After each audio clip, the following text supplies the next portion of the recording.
नमस्कार दोस्तों, मैं हूं विभोर और आपका स्वागत करता हूं अपने ब्रांड न्यू शो पर आस्क विभोर।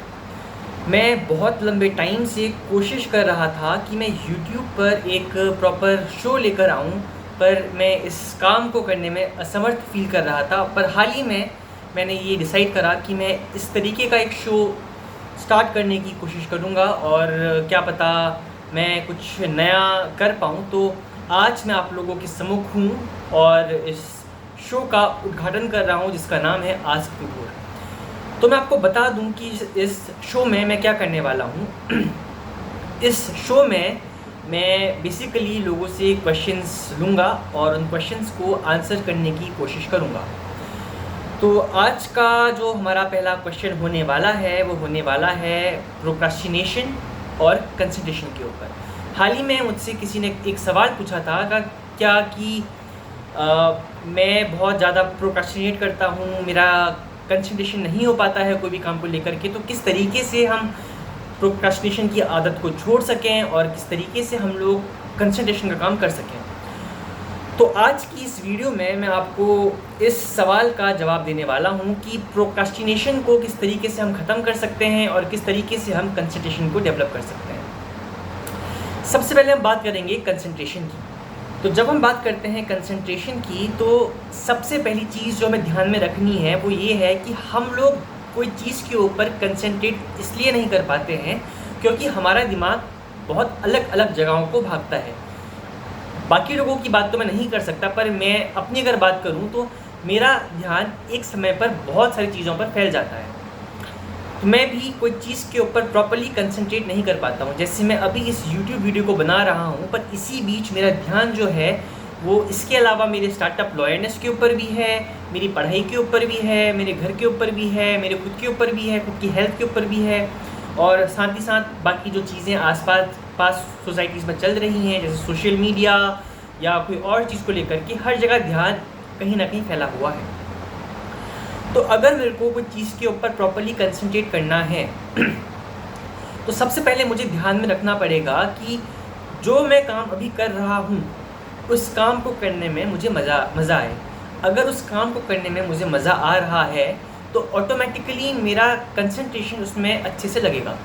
क्योंकि आपने नोटिस करा होगा कि जब कभी हम लोग कोई एक नया काम करते हैं या हम लोग कोई ऐसा काम करते हैं जिसमें हम लोगों का दिल लगा होता है, तो उन कामों में हम लोगों का जो कंसंट्रेशन होता है वो इतना ज़्यादा हो जाता है कि हम लोगों को आसपास क्या हो रहा है इस बात का ध्यान भी नहीं रहता। जैसे अगर मैं बात करूँ, मुझे एक्टिंग करना बहुत पसंद है।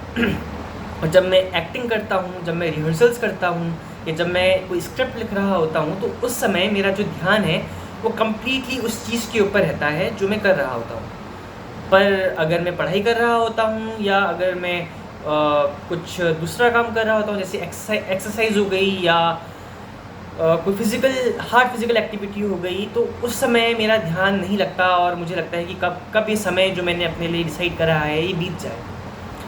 पर मैं आपको ये बताना चाहूँगा कि उस कंसंट्रेशन को डेवलप करने के लिए हम लोगों को उस काम की जो प्रोसेस है उसको एंजॉय करना बहुत ज़रूरी है। और इस कंसंट्रेशन का जो सीधा लिंक है वो आता है प्रोक्रास्टिनेशन से। जब हम लोगों का कोई काम करने में ध्यान नहीं लग रहा होता है तो हम ऑटोमेटिकली उस चीज़ को लेकर के प्रोक्रास्टिनेट करते हैं। जैसे सपोज़ मुझे कॉलेज से कोई असाइनमेंट मिला और उसकी जो लास्ट डेट है वो मंडे है और आज फ्राइडे है। मेरे पास अभी 3 दिन उस काम को करने के लिए हैं। मैं कॉलेज से आता हूँ, उस काम को करने के लिए मैं अपनी जो फाइल्स वगैरह हैं उसको तैयार करना शुरू करता हूँ। पर उसी बीच मेरे फ़ोन में किसी का मैसेज आता है, मैं उसे अब रिप्लाई करना शुरू कर देता हूँ और रिप्लाई करते करते 3 घंटे निकल जाते हैं। मैं फिर रील्स में स्क्रॉल करने लग जाता हूँ या कभी कुछ कोई और चीज़ देखने में अपना सारा समय निकाल देता हूँ और उस काम को मैं नहीं करता हूँ। कारण क्या है? कारण ये है कि उस काम को करने का मेरा मन नहीं था, क्योंकि ऐसा कोई प्रेशर भी नहीं था ऊपर से कि मुझे काम कल करना है। और जैसे ही संडे निकल के आता है, अब मंडे को काम जमा करना बहुत ज़रूरी है, और जैसे ही मंडे निकल आने वाला है, अब संडे के कुछ घंटे बचे हैं, सोना भी है। तो अब इस समय मेरे पास एक प्रेशर है, एक फोर्स है जो मुझे अब प्रेशराइज़ कर रही है कि मैं इस काम को पूरा करूं। और ऐसे ऐसे हम सभी लोग अपने जो ज़रूरी काम होते हैं उनको एट द लास्ट मोमेंट पूरा कर लेते हैं। कुछ लोग एक रात पहले, कुछ लोग जो हमारा डेडलाइन होती है कि उससे कुछ घंटों पहले वो काम पूरा करके ख़त्म भी कर देते हैं। हालांकि ये एक अच्छी आदत नहीं है। तो इस आदत को इम्प्रूव करने के लिए, एक काम को पूरा करने के लिए, इस प्रोक्रेस्टिनेशन की आदत को छोड़ने के लिए और अपने कंसंट्रेशन को ग्रो करने के लिए 2 चीज़ें जो मेरे हिसाब से हैं, हमें उन्हें फॉलो करना बहुत ज़रूरी है। जो पहली चीज़ है वो है मेडिटेशन। हम लोग एक ऐसी ज़िंदगी जी रहे हैं जो बहुत ज़्यादा डायनामिक है। हम लोग अभी यहाँ बैठे हैं, पर हम यहाँ बैठे बैठे यूएस में भी हैं, रशिया में भी हैं, चीन में भी हैं और दुनिया के हर किसी देश पर हैं, क्योंकि हम लोग अभी सोशल मीडिया के थ्रू कनेक्टेड हैं।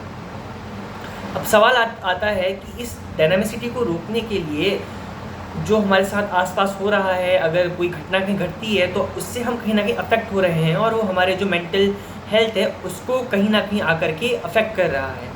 तो उस अफेक्ट को रोकने के लिए अब हम क्या कर सकते हैं? अगर हम मेडिटेट करना शुरू करें, अगर हम ध्यान देना शुरू करें अपने ऊपर, हम एक जोन पे चले जाएं कि जहाँ पर को हम अपने दिमाग को शांत कर सकें, हम खुद की बॉडी को, खुद के दिमाग को कंट्रोल कर सकें कि हाँ, इस दुनिया में अभी जो प्रेजेंटली हो रहा है वो इम्पॉर्टेंट है, उस चीज़ को जीना इम्पॉर्टेंट है, तो हम लोग शायद अपना कंसंट्रेशन स्पैन को ग्रो कर सकते हैं। अब एक कंसंट्रेशन स्पैन 1 या 2 दिन में ग्रो नहीं होगा, ये एक कंटिन्यूस हैबिट का पार्ट बनना बहुत इम्पॉर्टेंट है। अब अगर मैं बात करता हूँ प्रोक्रास्टिनेशन की, तो जब हम लोग प्रोक्रास्टिनेशन करते हैं तो उसका भी मेन कारण यही है कि ध्यान नहीं लग पा रहा है और अलग अलग चीज़ों का टेंशन होना शुरू हो जा रहा है। तो अगर हम बात करें कॉमन ह्यूमन साइकोलॉजी की, हम ह्यूमंस सोचते हैं प्रॉफिट और लॉस के टर्म पर। जैसे इस बात को कोई काउंटर भी कर सकता है कि ऐसा नहीं है, हम कुछ काम एंजॉय करने के लिए भी करते हैं, पर हाँ, उस केस में भी हम कहीं ना कहीं अपने प्रॉफिट के बारे में ही सोच रहे हैं, क्योंकि उस काम को करने में मुझे मज़ा आता है। जैसे फॉर एग्जांपल मुझे एक्टिंग करना बहुत पसंद है। अब अगर कहीं एक्टिंग की बात आती है और मुझे पता है कि इस एक्टिंग को करने से मेरा टाइम कहीं ना कहीं जाया होगा, उसके बावजूद भी मैं इस एक्टिंग को करूँगा क्योंकि मुझे यहाँ पर से प्लेजर मिल रहा है। वहीं पर को जो मेरा असाइनमेंट है, मेरा उसे करने का बिल्कुल मन नहीं है, बट फिर भी मुझे उसे जमा करना ज़रूरी है, और अगर मैं नहीं करूँगा तो मेरे मार्क्स कम हो सकते हैं, मैं डांट खा सकता हूँ। तो कहीं ना कहीं पेन का कंसेप्ट आ रहा है। प्लेजर और पेन, ये 2 बहुत इंपॉर्टेंट मोटिवेटिंग फैक्टर हैं जो हम लोगों को गाइड करते हैं। अब जब हम बात करते हैं प्लेजर और पेन की, तो अगर हम इस फिलॉसफी को अपनी लाइफ पर on a daily basis apply करें तो हो सकता है हम प्रोक्रास्टिनेशन की हैबिट को ईजिली ख़त्म कर सकें। मैंने ये एक्सपेरिमेंट करा और मुझे इसका फ़ायदा भी देखने को मिला। मुझे कोडिंग करनी बिल्कुल नहीं आती थी, मुझे कोडिंग में कोई ऐसा इंटरेस्ट भी नहीं था, और मैं being a law student, coding से कोई वास्ता भी नहीं था। पर जब बात आई एंटरप्रेन्योरशिप की, मुझे एक नई चीज़ सीखने का मन करा, तो मैंने कोडिंग करना शुरू करा। जब मैं शुरू पे कोडिंग करा करता था, मुझे बहुत नींद आया करती थी, मुझे करने का मन नहीं करता था। मैं एक वो ऐसा काम था जो मेरे किसी काम का भी नहीं था, तो मैं उसको कल टाला करता था। फिर मैंने इसी प्रिंसिपल को, प्लेजर और पेन के प्रिंसिपल को अप्लाई करा। मैंने क्या करा, मैंने सोचा कि अगर मैं अपने लिए पर डे को टास्क सेट करूँगा और अगर मैं इस टास्क को पूरा करने में सक्सेसफुल रहा तो मैं खुद को प्लेजर दूँगा। अब ये प्लेजर कुछ भी हो सकता है, अच्छा खाना, नए कपड़े, कोई भी ऐसी चीज़ जो मुझे पसंद है, उस चीज़ को ख़रीद करके मैं, अगर मैं उस काम को कर पाया तो एक दिन के लिए खुश होना लाजमी है। पर दूसरी तरफ अगर मैं उस काम को नहीं कर पाया तो मुझे अब पेन मिलेगा। पेन कैसा? या मैं पैसे कोई ऐसी जगह खर्च करूँगा जहाँ पर को जो मुझे चाहिए ही ना हो, जो मेरे किसी काम की ना हो और जो कभी काम आए ही ना। क्योंकि being a student living in a PG, एक फाइनेंशियल बैकअप होना इज़ वेरी इंपॉर्टेंट। अगर आपके पास एक लिमिटेड जेब खर्च है, उस जेब खर्च को आप कहीं और जाकर ये खर्च करते हो, जो ऐसी चीज़ पर खर्च करते हो जो आपके काम का ही नहीं है, तो आपके पास एट द एंड बहुत कम पैसे बचेंगे और एक टाइम ऐसा आएगा जहां आपको पैसे की बहुत दिक्कत शुरू हो जाएगी। तो उसको रोकने के लिए एक पेन का फीलिंग जो निकल के आ रहा है वो आता है, या उसके अलावा कोई ऐसा काम करना जिससे मेरी बेइज्जती हो जाए, या कोई ऐसी चीज़ हो जाए जिससे मुझे दर्द पहुँचे, जो मैं कभी ना करना चाहूँ, उस काम के ऊपर फोकस करना। तो मैंने इस फ़िलॉसफ़ी को अप्लाई करा और इसको करने के थ्रू मैं कोडिंग सीख गया, क्योंकि शुरू के टाइम पे मुझे बहुत टाइम लगा उस पेन के दौर से बाहर निकलने पर जब वो पेन बढ़ता चला गया, अब मुझे रियलाइज़ हुआ कि नहीं, मुझे इस पेन को रोकना पड़ेगा। मुझे जो ये तकलीफ़ हो रही है, इस तकलीफ़ को रोक करके अपना जो प्लेज़र है उस तरफ निकलना पड़ेगा। मुझे कोई अपने आप के लिए नए हेडफ़ोन्स खरीदने हैं, नया अच्छा खाना खाने का मन है, तो वो काम मैं नहीं कर पा रहा था क्योंकि मैं कोडिंग नहीं कर रहा था। तो मैंने इस फ़िलॉसफ़ी को जब अप्लाई करा तो मुझे इसका एक रिज़ल्ट सामने मिलता दिखाई दिया और आज मैं कोडिंग सीख चुका हूँ। मुझे कोडिंग करनी आती है। मैंने खुद की लिए वेबसाइट क्रिएट करी, मैंने फिर उसके अलावा वीडियोग्राफी वगैरह और वीडियो एडिटिंग, एनिमेशंस वगैरह कुछ चीज़ें वो सीखी। तो ये जो फ़िलॉसफ़ी है, अगर हमको अपना प्रोक्रास्टिनेशन करना और कंसंट्रेशन को ग्रो करना है, तो इस प्लेजर और पेन की फ़िलॉसफ़ी को हम अप्लाई कर सकते हैं ईज़िली। ये चीज़ प्लेजर और पेन हर किसी के लिए डिफरेंट होगा, तो आप अपना पेन ढूँढिए, अपना प्लेजर पॉइंट ढूँढिए और उस चीज़ को अपने लिए पर डे कोई टास्क सेट कीजिए। सुबह के टाइम पर उठ करके थोड़ी देर मेडिटेट कीजिए कि आपका ध्यान लग सके और उस प्लेजर और पेन की वजह से जो आपका एक मोटिवेटिंग फ़ोर्स आएगा, उस फ़ोर्स को आने दीजिए। इसमें एक दिक्कत ये है कि हो सकता है जिस समय आप लोग इस प्लेजर और पेन के कंसेप्ट को अप्लाई कर रहे हों, जब बात आती है प्लेजर की तो आप करते चले गए, आपका खाने का मन करा, आपने बिना कुछ करे ऑर्डर कर दिया। ये काम आपको नहीं करना है, इस काम को आपको रोकना है, क्योंकि जब तक आप वो टास्क पूरा नहीं करोगे आप प्लेजर डिज़र्व नहीं करते। अगर आप वो करना शुरू कर दोगे तो ये जो फ़िलॉसफ़ी है, ये जो मेथड है, फेल हो जाएगी। तो आपको खुद के ऊपर अंकुश रखते हुए आपको प्लेजर और पेन की फ़िलॉसफ़ी को अप्लाई करना पड़ेगा और इस तरीके से आप प्रोक्रास्टिनेशन को और छोड़ सकते हो और अपना कंसंट्रेशन को ग्रो कर सकते हो। तो आज की इस वीडियो में बस इतना ही। अगले एपिसोड में बात करने के लिए मैं आप लोगों से रिक्वेस्ट करता हूँ कि मुझे आप मेरे इंस्टाग्राम हैंडल पर या इसी वीडियो के नीचे जो कमेंट बॉक्सेस हैं वहाँ पर को अपने कुछ क्वेश्चंस पूछिए। मैं कोशिश करूँगा कि आपके उन क्वेश्चन को उठाऊँ और उनका एक सोल्यूशन लेकर के आपके पास आऊँ।